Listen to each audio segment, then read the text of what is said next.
Hello and welcome to Pillars of Eternity. Right, let's go see what the steward wants from us.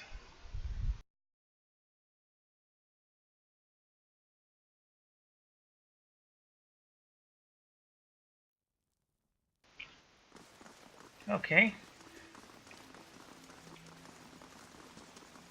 Gaida.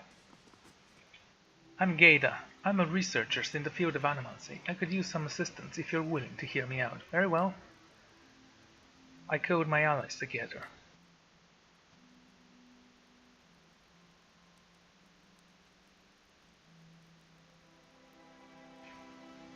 I'm looking into the Beowulf problem. That is, forces that can unhouse souls from their vassals and trying to develop some kind of defense to protect people against these forces. The trouble is, investigating the unhoused soul in the first place requires, well, souls. I haven't been able to arrange any test subjects.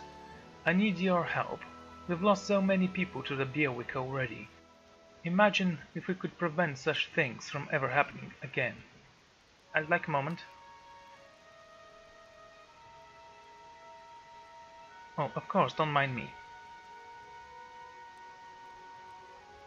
Okay. I don't want her to destroy her research. I honestly don't care about it. I'd be willing to try using alternate subjects if you have suggestions. There are vassals all over Heritage Hill. I'm sure the people of Defense Bay would appreciate you thinning them out a little. Yes, well, working with vassals can be dangerous. There's some muscle. That ought to be helpful.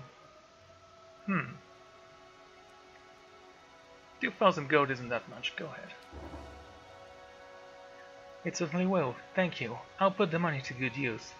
With a good team, I'm sure we can gather a few subjects. A cure can't be that far away. Okay, let's get... Oh no, wait. The steward.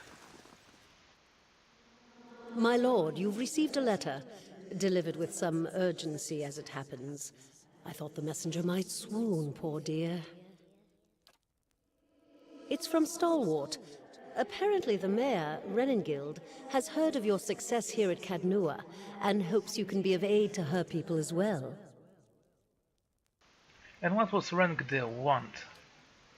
Stalwart is a mining community, and at one time they enjoyed a great deal of influence. Renengild hopes to reclaim old glories, I expect. It seems she's intent on gaining access to Durgan's battery. And she's offering quite the reward to anyone who can get inside. What is Durgan's battery? I haven't read about that yet.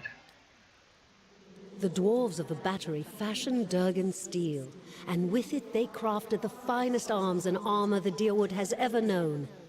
But the keep has been abandoned for centuries, and none remain that know their secrets. Okay. There are many legends concerning the battery. As the Earl told it, the dwarves fought amongst themselves, each seeking to use the battery to further his or her own ambitions. Greed and cruelty brought down the battery, and now the spirits of those same dwarves roam the halls. Oh, so we are gonna fight ghosts. Wonderful. Whatever happened, the battery has been impenetrable ever since. A shame. I don't doubt that there are great treasures still within those halls. I do enjoy a visit amount of wealth. Knew a fella who claimed to have a Dargran steel axe once. We sapped it for a rusty one, and he accused his wife of stealing it. She ended up trying to cut off his manhood with the rusty axe, but looking back I bet he'd think it was hilarious. I probably owe a fella an axe. Okay then. I should mention that among those rumored to have answered Renengild's summons is a certain group I believe you may have an interest in.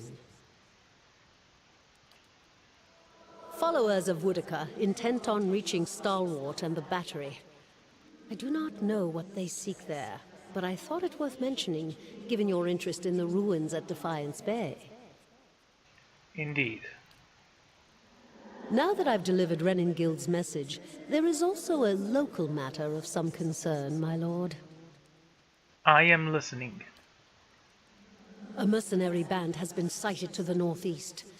I believe they mean to take Consul Hot's tower, and I don't expect the Archmage will go quietly. Console Hout. Consul Hot's one of the greatest wizards of our generation. Allard fished at the flutters, passing between anxiety and excitement. He appears to be at a loss for words. Oh, okay, I guess this is part of my imagination then. The Torn Bannermen are a deadly fighting force, and Consul Hot himself has sent many travelers to their graves.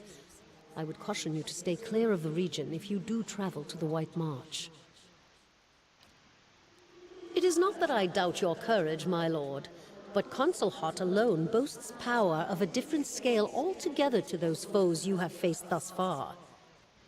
Given more time, perhaps, you will match him. You do realize I took down a dragon just a couple of days ago. If the Bannermen succeed in their efforts, I fear they may turn their attention to Cadnua. I will keep you apprised of the situation, my lord. What exactly can you tell me about Castle Hout? A famed archmage. I am given to understand that the Brackenberry Sanitarium puts much stock in his work, as regards the manipulation of the soul. His spells are widely circulated. But he is poorly regarded in many circles. Some call him a madman, or else cruel and barbarous. He must be very old by now. Perhaps that is why the Torn Bannermen believe they can best him. I like how it said the Stuart Pauls. Did they? I mean, sure, why not? Do you know anything else about these mercenaries? Little enough, I'm afraid. The Torn Bannermen are well supplied and well organized, and there are rumors that they are backed by an unknown benefactor. Do you know who hired them? If not, yeah, then that's not a rumor. It's, true. They have proved remarkably effective in the past, and they are certainly a threat now. We can take a look at that later. Safe travels, my lord. Thank you. I actually don't know how to call you, Steward. The Siege of Crankhout. Well, that was annoying. Let's go and... Where were we supposed to go? I know we are supposed to bring the spark somewhere, right?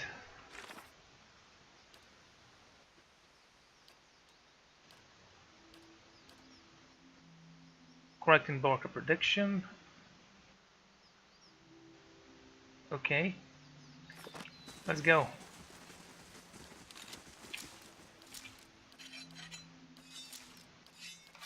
Everyone has their ranged weapons on. Let's move out.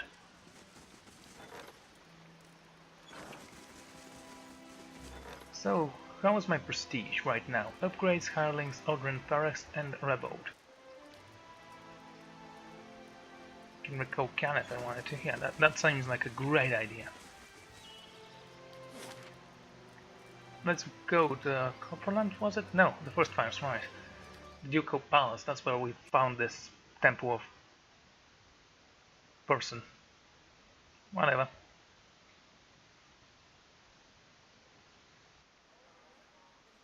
Well, we paid the wages. What a wonderful idea that was. Something else?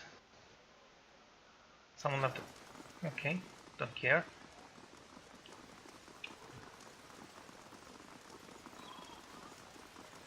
I didn't want to come here, but my village wasn't safe anymore. You can tell me, I mean, I don't have anything better to do, might as well go and destroy whatever is left of your village. I mean, defeat the bandits that are attacking your village and leave the loot there. And although I'm calling it loot, I mean... Hello. Can I help you? Okay, may you guided and tempered by the flame. I journeyed to the searing foes myself. This is what I found there. By the flames. Do you know what this is? Yes. This is piece of the Godhammer bomb. the very weapon that Margan herself helped to build to defend Wildwen in the Saints' War. It's weird seeing it right in front of you like that. Before it was just stories, never seemed real. Yet her mouth twisted in a frown, and the orange light carved deep shadow across her face. So, why don't I feel any differently? What good does this do? Her knuckles whitened as her tightened her fingers around the stones. Um...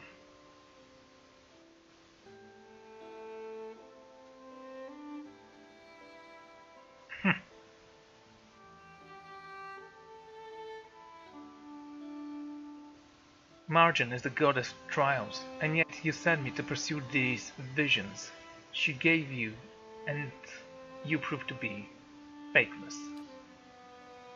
Was it a test, or just evidence of what Margan already knew? She stuck the rock again. I think I suspected, but I kept hoping for a different answer.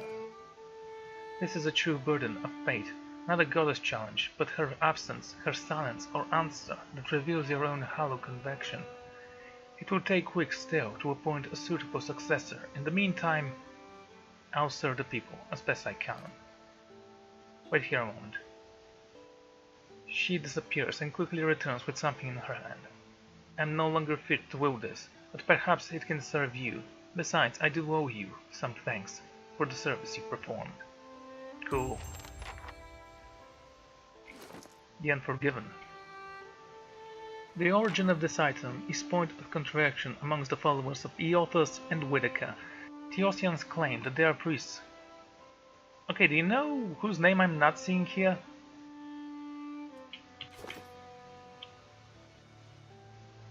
Yeah.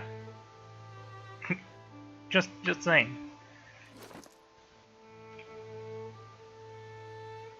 The Theosians claim their priests had this commissioned in the early aftermath of the Saints' War in hopes that it would coax their god back into the world, to finish what he started. Widdicans, on the other hand, had claimed that the item is older, and that is an insurrection of retribution against Oathbreakers, originally employed by the Steel Garin, an order of Widdican paladins devoted to the enforcement of the oaths and contracts, often merciless fashion. The flail itself is unique in that its spiked bow at its end got fashioned out of incensed burner, and when it sees vigorous use, the smell of incense blankets up the area. Its reputation has led to a handful of notable deceptions, whereby people who defend their agreement were frightened into honoring them when a smell of incense is introduced into their negotiation room or bedchamber. Okay? Exceptional.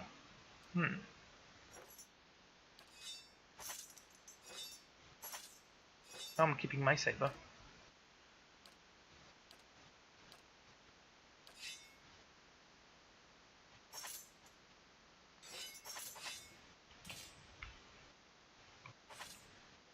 Cool.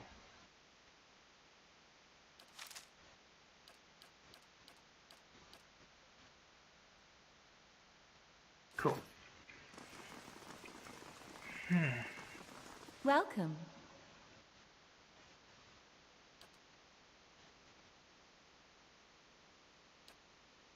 I thought about it, often wondered, though I should have done differently. But no, I fear Margan has stopped speaking to me altogether.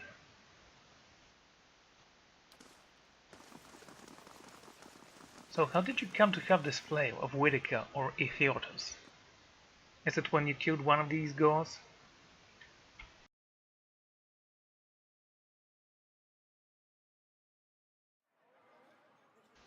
Never mind. Okay, go this way. Where to next? We can go to Darford Village, the White March, Redrick Hold. Let's go to Darford.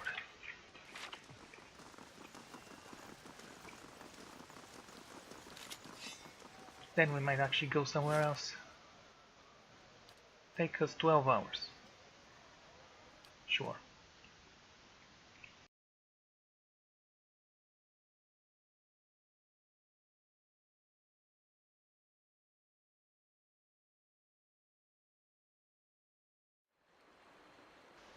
Ah, night. Great. I'll take a look. How long do we have to stand out here? Until we find her, so keep your eyes open, okay? Hey guys. An elf ideas the road, watching the village across the river. He noticed you approached, and the crowd figure standing near him fell silent. Good day to you. Greetings, friend. If I'm not mistaken, you and I share a common acquaintance in House Duhamel. Indeed. I'm here on a little errand. There is a thief hiding out in the village, an old one named Nearfer. She took something that belonged to the Duhamels. I want to find her and get it back. What did she take? Does it matter? A tight-lipped sword like you should... Okay, know how this works. Okay. Be very careful what you say, dude. I'm actually a lord. What will happen once you find her? The Duhamels believe in setting an example. They want to make sure nonsense like that doesn't happen again. But leave that part to me. How do I figure it into this? Simple, all you need to do is find her and lure her out of hiding. A friend and I will take care of the rest. I could draw her out. She won't know you. It'll be simple. Who am I looking for exactly? A Norland woman. Nefer. Hail and well met. Well, I need knife for that? No. No.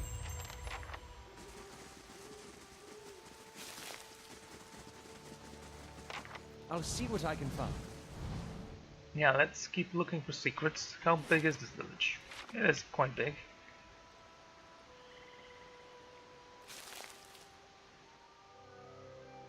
Oh, there are people here. Cool. A golden calorie.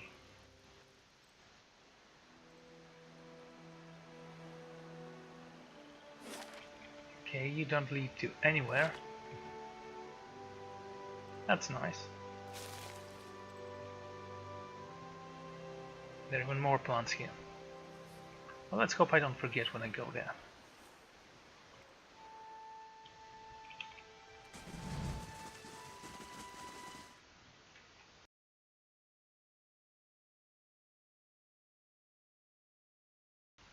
Okay. Calby. Quiet.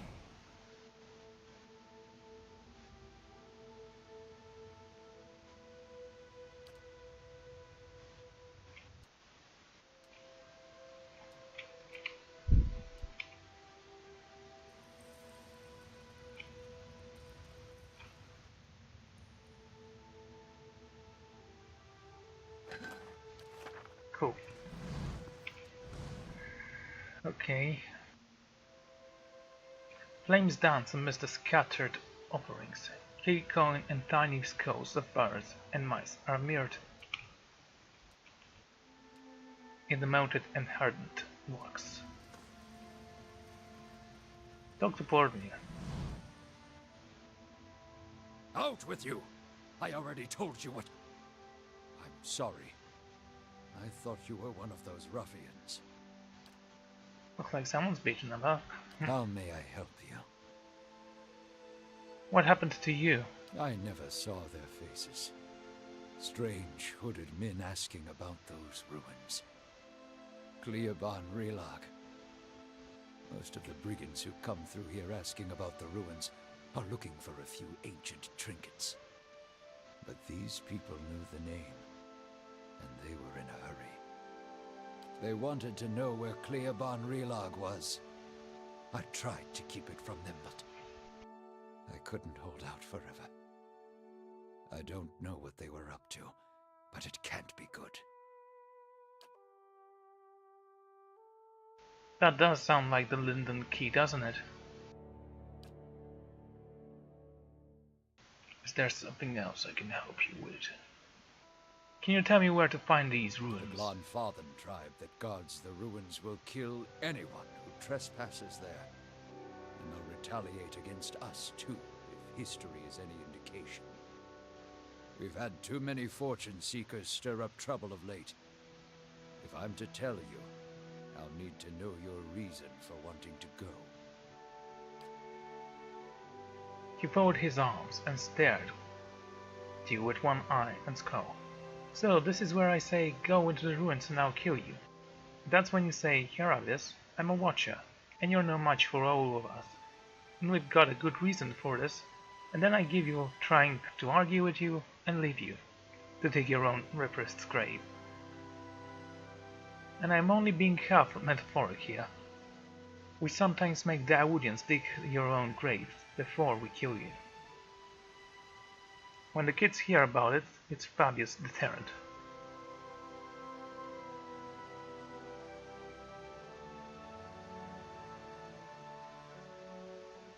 You tell me because I'll give you and your assistant an arbiter if you don't know. A dangerous plot is unfolding there. I've got to stop it. If that's the case, then we may already have trouble headed our way. I'll have to take you at your word. You'll find Cleoban Relog here. Whatever trouble you find there, please end it quietly and try to stay out of the ruins. What can you tell me about Direford? Folk here tend to keep to themselves, as they do in most towns in the deep of Direwood. They are suspicious of travelers, but with all the brigadiers and refugees moving through the area, who can blame them? This is the Temple of Barret. Tell me about it. Share your wisdom with me. The most universal of all the gods, it oversees portals and cycles of all kind. Even life and death itself, under Barret, and enduring is merely passage to another beginning. Barret has many representatives across time and across culture. Around Direwood you'll commonly see it depicted as the Pillared Knight of the Asha. The Glamphatians, however, know it as Baunan. I, Agneo, and Agneo I Baunan. The Pillared Knight. She is one of the youngest manufacturers of Benfad, but familiar to the nonetheless. Stories describe her as a ground knight in black armor with black eyes, black hair and milk-pale skin. She demands an impossible toll from travelers who have tarried too long on her lord's road. Some challenge her only to slay themselves in the process. And Asha? Kids have written stories, songs and poems about Asha for centuries. Sometimes he's folk, sometimes dwarf, sometimes merely walking skeleton. He never speaks, but he guided the way to death and the next life. He also creates the circumstances for the wayward to stumble into their own grave. I've never heard of Baunan. I know, and I know I Baunan. It means life in death and death in life, respectively. You see them as two skeletal figures, one male and one female. Explorers have found them carved opposed one another in doorways. But I know of not particular legends that speak of them. Ooh, I know something you don't. Of course Barret was once more widely worshipped in the area, but it is a silent god. These days people find themselves in need of clear answers. I'll see what I can find. Cool. This god seems like an awesome representation of God. He's whatever you want him to be. He brings good fortune, and when something bad happens, it's because he's displeased. Not that he brings the misfortune to you, mind you. He's a merciful guy.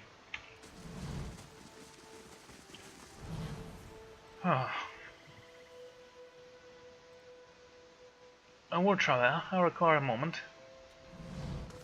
Okay. I'll stay out of sight. Hello.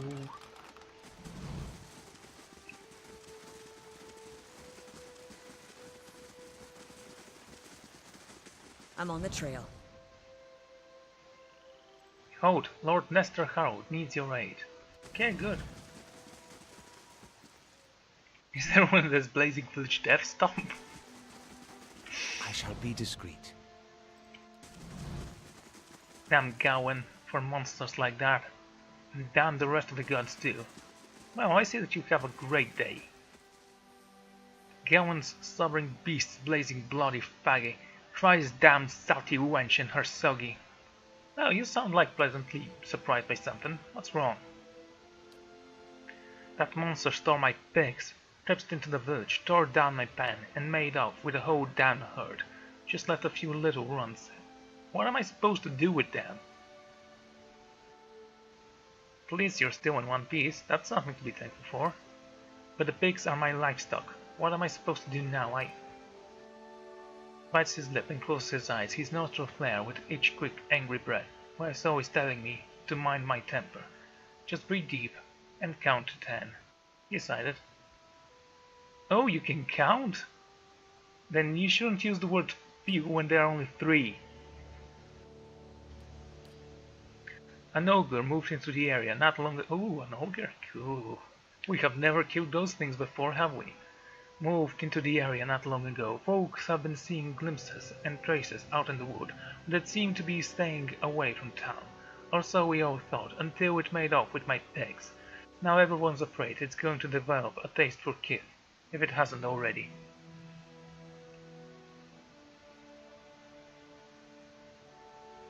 Did you see the ogre take your pigs?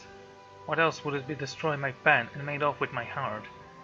And at the same time, the rest of my village is seeing 10-foot monsters in the forest. I knew a few tough like you during the Saints' War. I know it's too late to get my pigs back, but I'd say my mind at ease to see the thing head short from its neck. In fact, you bring me its ugly pate, and I'll trade you for something that's less used to a farmer like me, to a rowdy-looking sort like yourself. What do you know about this ogre? It's the same as any other, I'm sure. A big, ugly son of a bitch with nasty temper and an appetite to match. Tirelic could tell you more. He claims to have seen it in the woods. You can find him in the shop right by that broken tower. I need something else. Do you know where I can find Knifer? Never ever heard of her. Wonderful. So you won't miss her. I mean, well, tell me if you find her. I'll take a look. Oh, Lord, that's Star Carol's. Come on!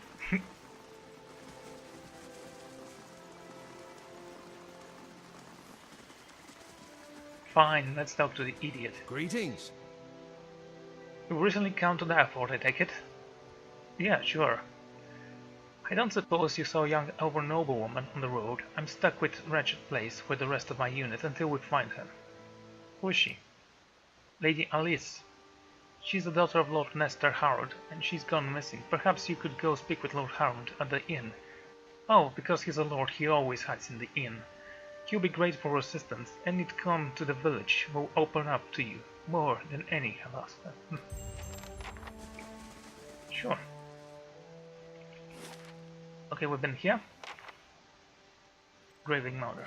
Okay.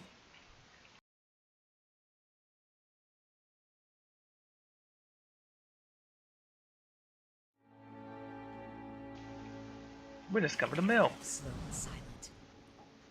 Oh, look. Take a look at that. Donations. I mean, donations. Donations.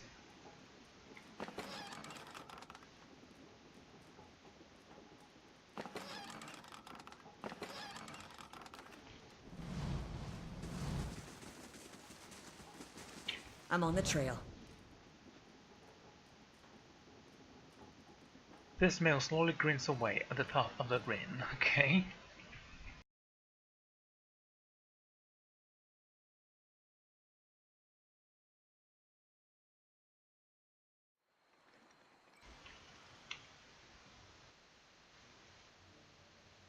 Is anything else missing here?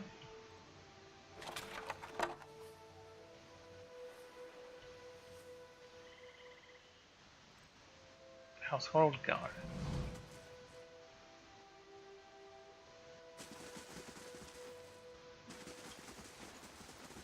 The Draken Inn.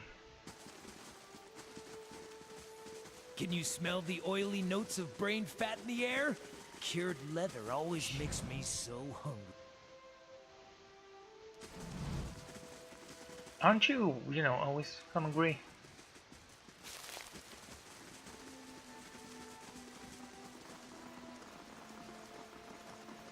And where do we head here? Danford Crossing. Well, we know where we need to go for the main quest at least. I'm on the trail.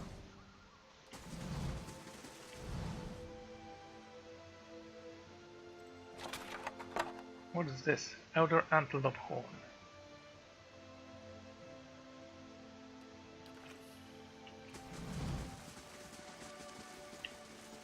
I'll take a look.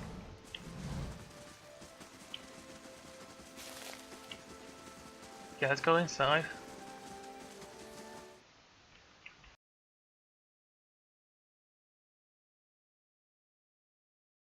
Maybe I should have read what these things were. I shall be discreet. Oh, a key.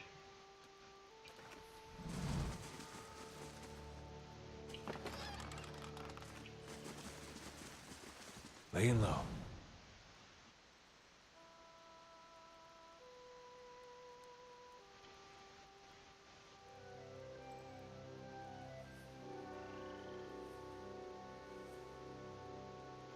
Greetings. A sturdy, broad-shouldered man wiped his hand on the stacks. He reeks of the same foul compound warfare from the vats, and his arms are stained with dye. Looking to purchase some leather? Maybe. Exceptional leather armor. That's expensive.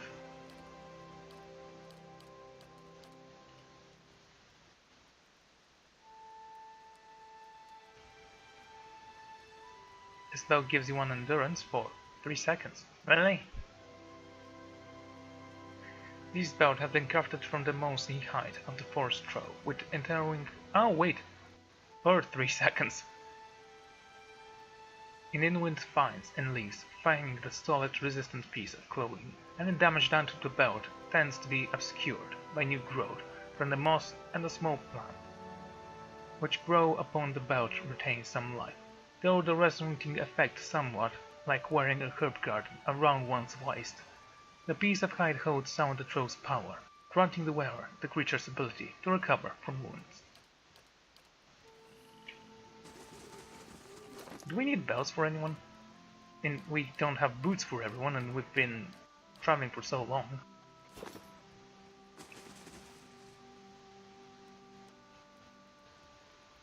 Stay out of my private quarters, okay?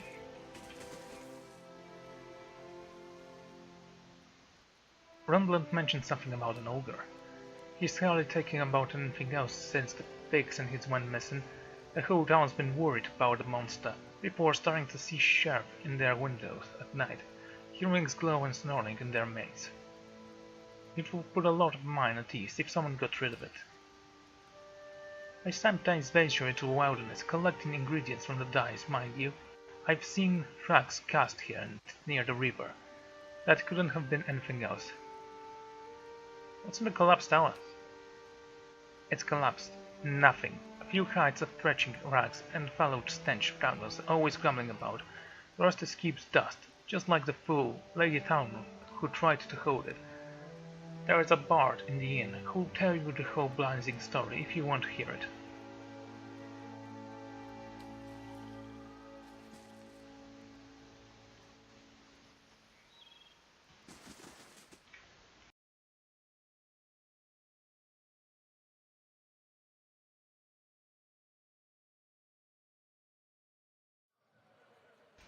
Okay.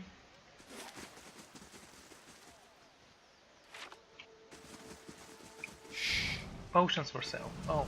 Hail and well met. A young woman leans against a wagon. One arm and one side of her face and covered the bandages with the raw rippled flesh showed underneath.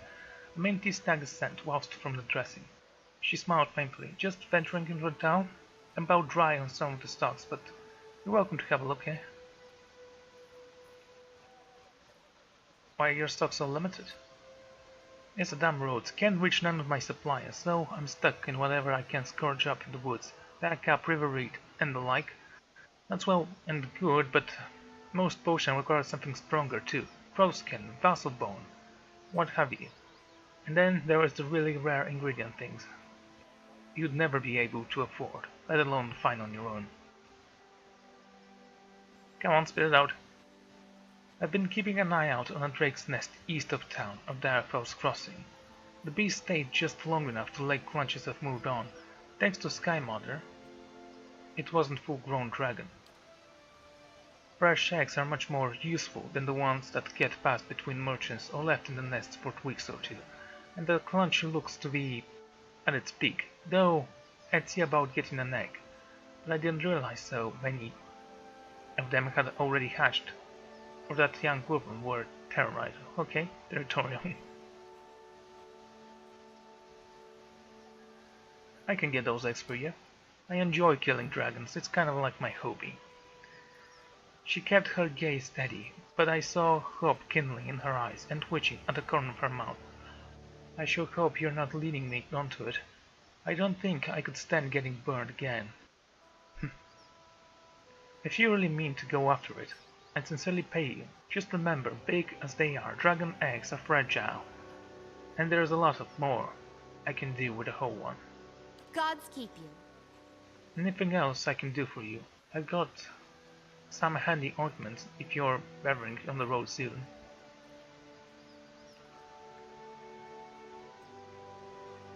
Show me. Sure thing. That's it. Oh, for the love of... Ah, finally, something good. Probably.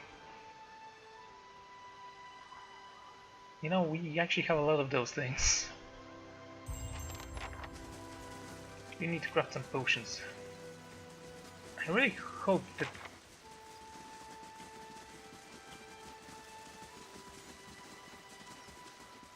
Anyway, let's enter this place. I really hope that the crafting mechanic is better. I mean, this one's just terrible. Fallout 4 had a better crafting mechanic than this. I'd be A glad. ledger lies open on the desk. It lists purchases and sells among various alchemical ingredients and concoctions.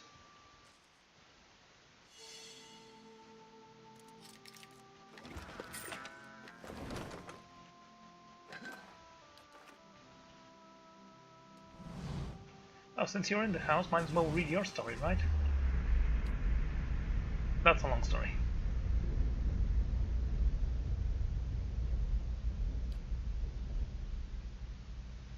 Oh well. Let's get up here.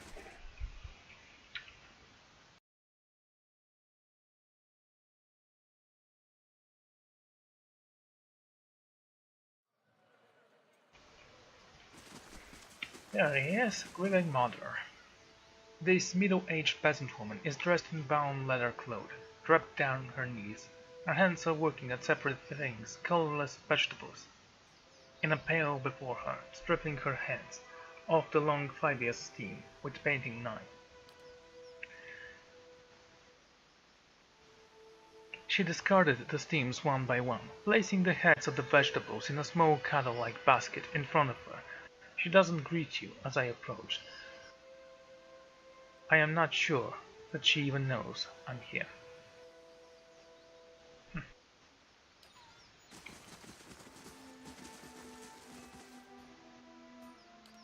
I was hoping to ask some questions.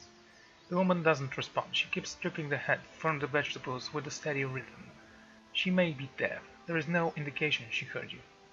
A studied woman. At first glance she seemed nothing more than a middle-aged woman, unremarkable, many less stern than most, who seemed more focused on wavering her lap than her surroundings. Yet I suddenly noticed she was not stripping the vegetables before her any longer. She's weaving, and the vegetable pots are now missing. Cool. She still paid no mind to me. Her brown lock torn, disfigured, and the lack of washing, like many of the townsfolk I've seen. There was a strange blur to her. Even the motion of her hands seemed to be playing with threads and lacked color, in a shape that lacks interest. It may be that she is half-minded or deaf, but something feels wrong, as I watched her knitting took an odd cousins, and I have a terrible suspicion that something lurks beneath what my eyes are showing. Focus on the woman. Her brown hair is long, almost impossibly to the length of her hands. As I followed the streams of her lock downwards, the hair became long and black, sprinkling off into threads of black and silver, and whipping around her hands. She is forming a soul cradle with the threads bringing net in front of me, each finger long and sharp, like a series of knitting needles, almost hypnotic. The silver and black strands on her hair wave together with silent rudimentation as I highlight the black showed them. And suddenly, as I am calm, I am on a plateau, almost the height of the tower, several stories high. The plateau is like a tribe laying beneath a clear sky, and the breadth of plateau surrounding it in all directions, a forest hazy with mist, although whether it is actual mist or distance or recollection, resting in the curve of a national arc. Above me is a great copper bell, half again the size of a man, hanging at attention, as if looking down on me, and the event unfolds before me. The plateau has soaked in the sun, and the rocks beneath me are rough and warm. The sky forms a cradle around me. I felt different, not disembodied, but I felt my body, my physical contrast, have changed along with the surroundings. And I heard a soft series of chains, like wind chiming. At the sound the scene gained color and texture, as if the sound is beckoning me gently forward, filling my sense and thought, like mist rolling softly into a sealed chamber. And then the chain coaxed deeper into the memory, and I am certain it is a memory of a warm one.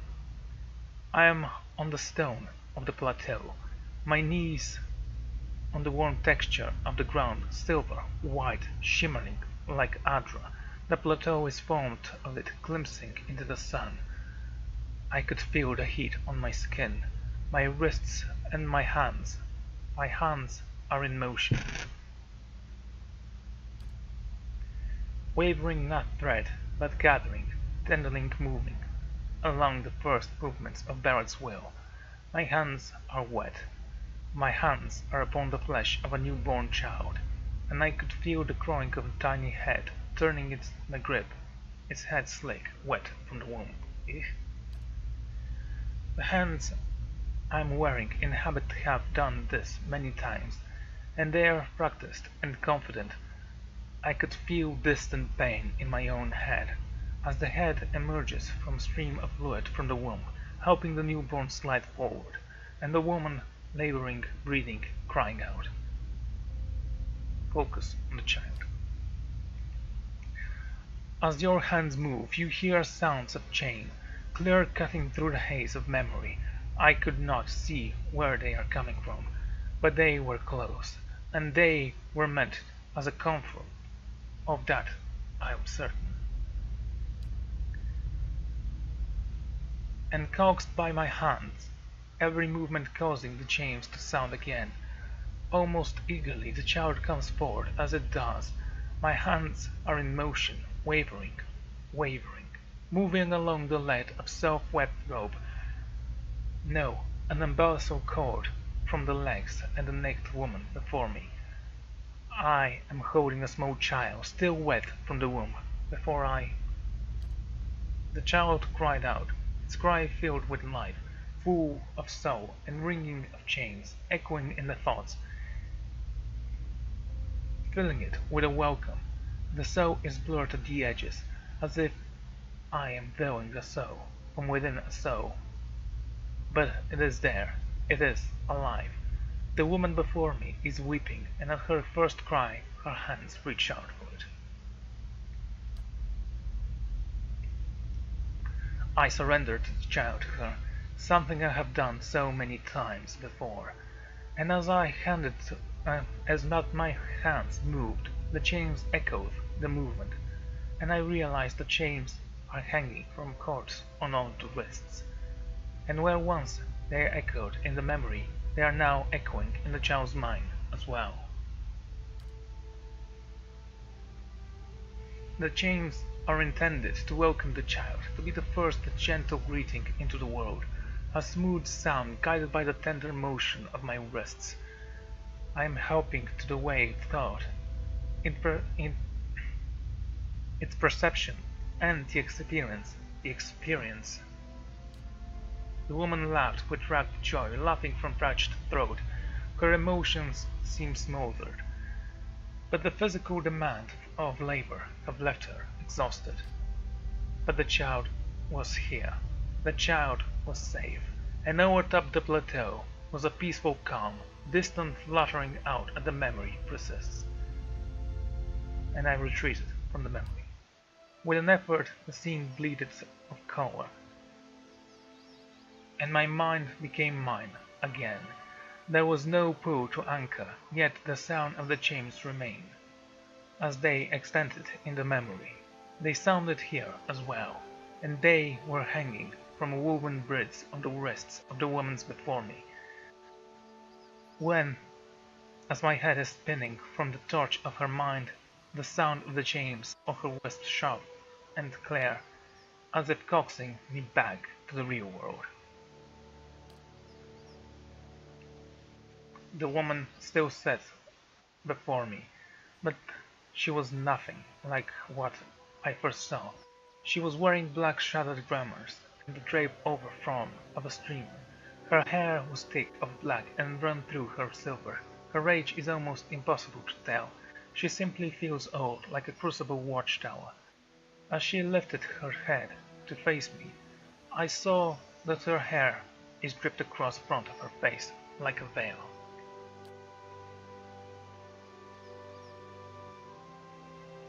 What I first saw of her was mental glamour of some sort, unconscious as I realized that I see is not the world she sees, and I am perhaps the first to see her true self.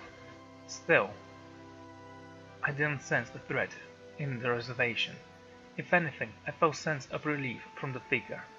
I could hear her thoughts, and she is glad to at last be seen. Who are you? I am seen, but the eyes of others do not remember. You were the first to see me as I am, the call stripped aside. There was a light touch on my mind. A caress in her left hand mirror, the motion of her touch reaching up to the air between me. Between us, maybe? I heard the chain on her wrist sound softly. Her hand moved as if the mounting resting on the cheek, at a distance as she spoke softly and slowly. Your memories. The cadence of wheels on a caravan track. Fever. Questions by running water. Violence in a night's campfire. Arrows in the dark. And fleeing. Falling rock and cracking stone. And a storm. The storm. The storm that brushed you. Did its screaming wake you from your mind's cradle? Your memory of it is painful. Its cry is difficult to ignore. It's like a child. Many children crying out.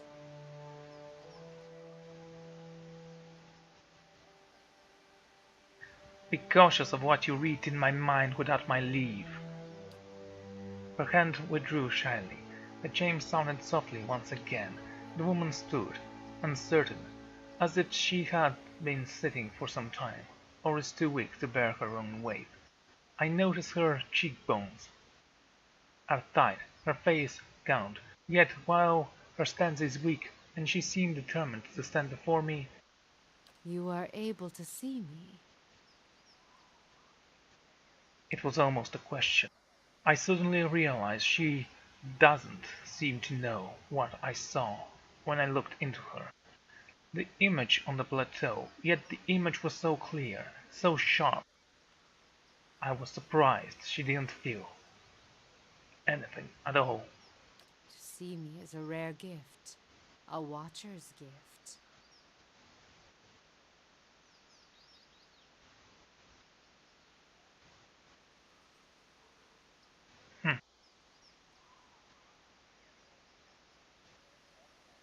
You said you could hear a storm in my thoughts. What do you know about the soul storms? So many questions, thoughts whirling like storm winds.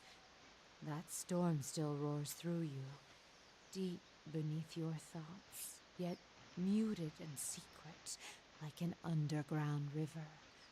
I cannot tell if it is carving new channels or eroding what keeps your true strength buried. Damn it. The fact that you could hear it all, survive it, it's somewhat few have ever done. Your power will grow stronger with each soul you touch, as it allows you to reach out to mine. There was a silence, and although it seemed to last for but a heartbeat, in my thought it stretched out between the two of us, like a pool between our minds. I blinked, took a breath, and then I realized she wants to ask a question, yet can't form the words, as if assembling them is painful. Or there simply are not enough pieces.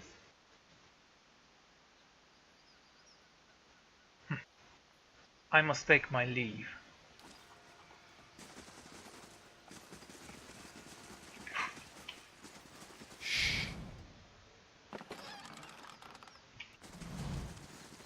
Slow and silent. She was trying to manipulate me. She wanted me to take her with me, yet she wanted she wanted it to feel like my idea. It most certainly was not. Whitman's armory.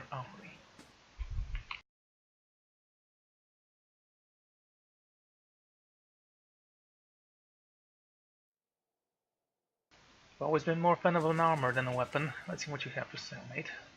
Quietly now.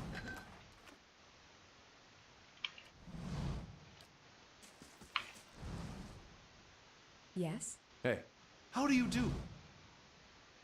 A poorly smiling man stood behind a wrapped wooden curtain, polishing a buckler. He looked up. Haven't seen you before. Always glad to see new faces in town. Company is good for business, and chatter is good for the soul. That's what I always say. Anyhow, what can I do for you?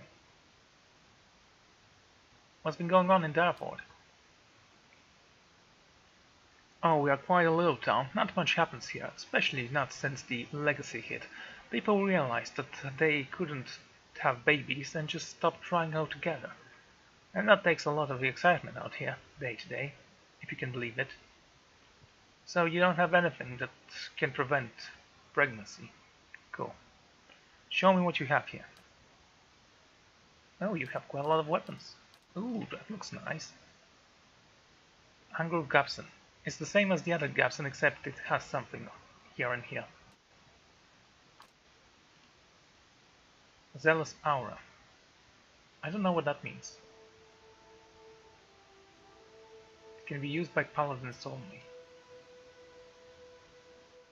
A chanter can use that. Chant area of effect goes up. Cool.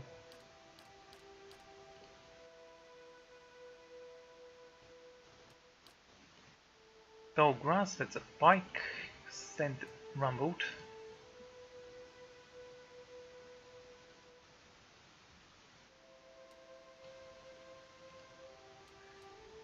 Right. Mosquito.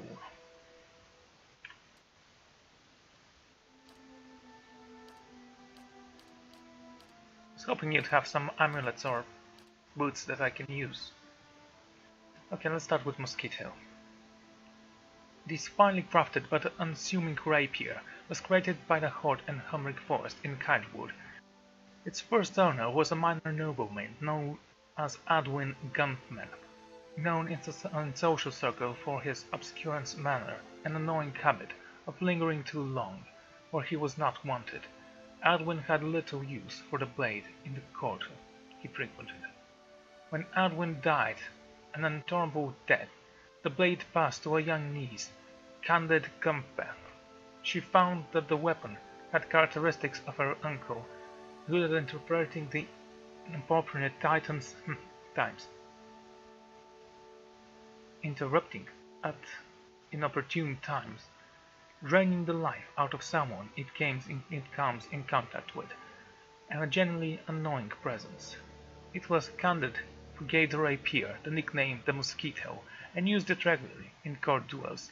The weapon passed to Adwin's grandson in the Dawood upon her death, a Thane of Heinsrun.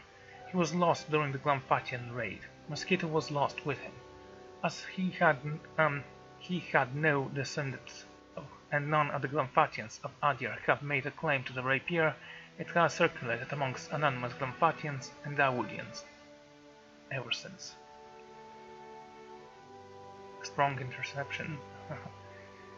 No wonder then. Concentration goes down when you use that.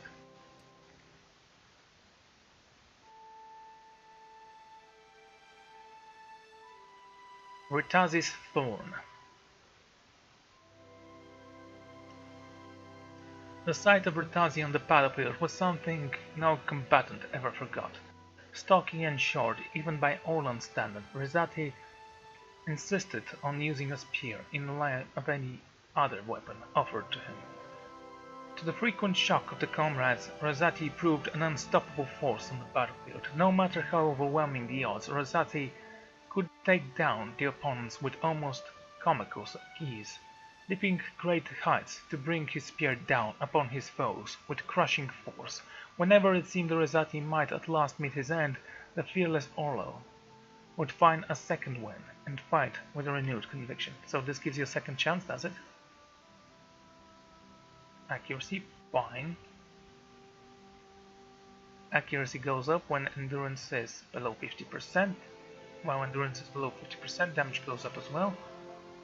25% crush damage. This is a wonderful weapon. You know, I actually think Eddard should use that. Is it one-handed? Yes. The Grudge Keeper. One of the many Orlan slaves freed on the 10-year war, Tretis, Answon Cass, swore vengeance against those who had wronged her and her people, gathering a small group of fellow freed Orlans to perform night's raids on known slavers. She would go on to join the Grave forces in putting down the Cooper's rebellion, in an unofficial capacity, and it was at this point that she acquired the Ornesi-covered rod from the home of the wealthy slave owner. Every time Cass brought down a foe, she would crush a notch into the rod she wielded. By the time she lost possession of it, the rod bore cross patterns along the lead that many assumed was part of the original design. The Hours of Saint Rumbold. Now that seemed like a great name for a sword. Two-handed one. Saint Rumbold was amongst the first of the Ethiopian pilgrims to take up the Emperor's offer and of resettlement in the dusty territory of Redcreas. A dedicated priest of Sun God, Rumbold was regarded as a leader in his community, known for both his unwavering dedication to his congregation and his theme of vigilance against ellipses and doctrines. What survives to this sermon reflects his daily for the emphasis and redemptive power of the faith, even as he warned against the dire punishment awaiting those who would reject Ethiopians' benevolence.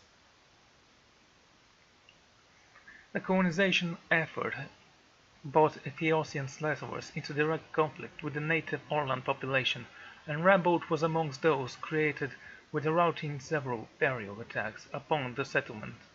Ultimately, however, Rumbold was mortally wounded during a violent raid.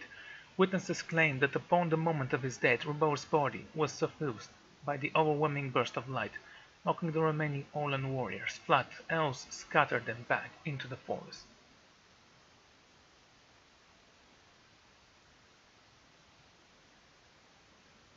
Accounts arose of Rudon's final hours, describing the great miracle which were observed to have occurred during the day. Presenting his death, Yortos, it was said, had informed Rutod of his fate, and the priest accepted it gladly and without a fear, for he knew that death was only the first step in his rebirth. He subsequently marked each of his final 27 hours with miraculous acts such as the congregation would know of the gift Yortos had bestowed upon him, and continued Rumbold's work in his stead. Rather than staunch the flow of Ethiopian settlements, Rubal's death only encouraged more pilgrims to venture across the sea, eager to set their eyes upon the final resting place of Ethiopia's favored servant. The hour of Saint Rudaud was forged in dedication to this patron saint of the settlement, and its blade is inscribed with the markings counting the 27 hours before Ruto's passing. In such a manner was the blade imbued with the saint's power. It was said that a man might kneel before the sword and know with precision the moment of his death. So, that's a scary thought. And that wasn't actually his sword, it was dedicated to him, so someone actually crafted this weapon, said, yeah, it's gonna be honored by this guy, and sold it for a lot of money. Makes perfect sense.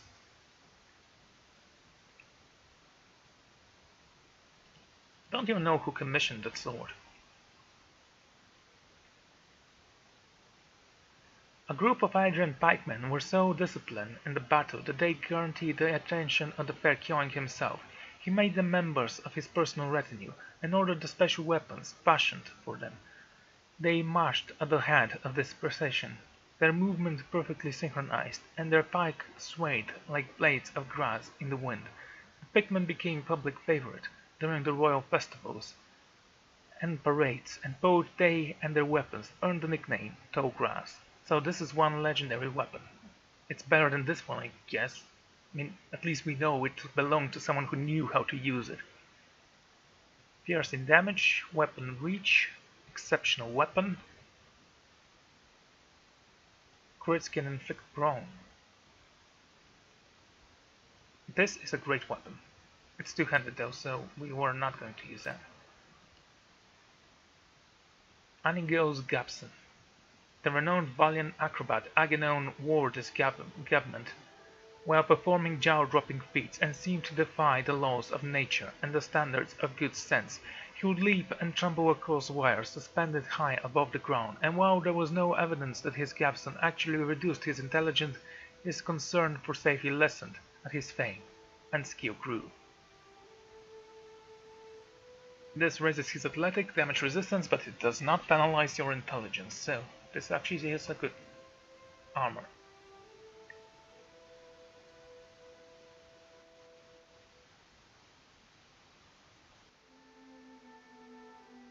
Endurance goes down. Movement speed goes up. This is actually a pretty decent spell. He forswore the wearing of safety harness and eventually the use of any kind of safety ropes, claiming that these treaders limit his ability to perform. While his skill never failed him, one of his thumpers unfortunately did. He plunged to his death at the foot of Ankaze fortress. Oh, idiot. It's not very expensive, I can actually purchase it. Whatever. Right. I'm going to end this episode, but first let's read a book, because why not?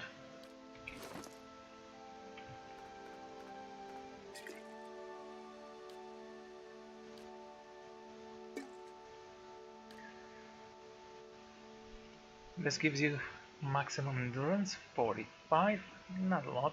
Might and resolve goes up. Quite a long time.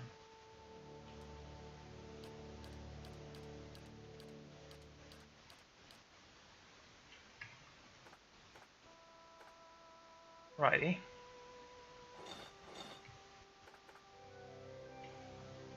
The Adrian Customs. That's a long book. Something shorter, please. Ah, there we go.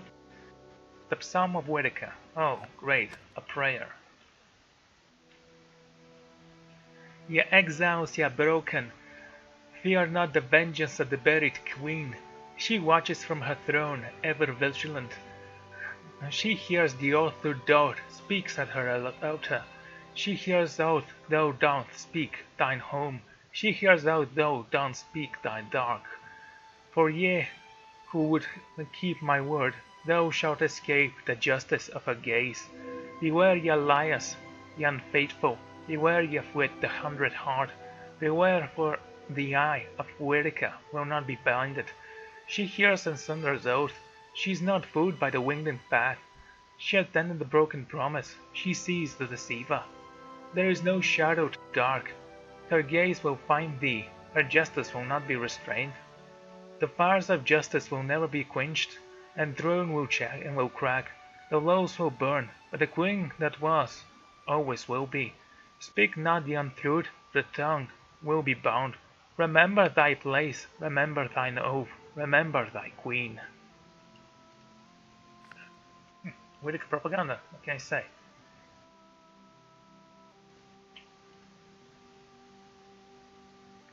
What do? Gives you 3 stout. That's it? Wow. Sure.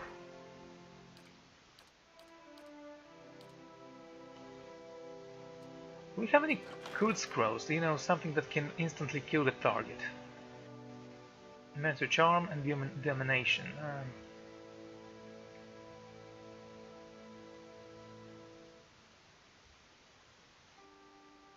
What do? Burn damage. Oh, now that's a decent spell. It requires another band. Do you sell these? Hail, traveler. No. Well, whatever. I do love that flaming sword. Right, so that's where I'm gonna end the episode. Thank you all for joining me, and I'm gonna see you all next time.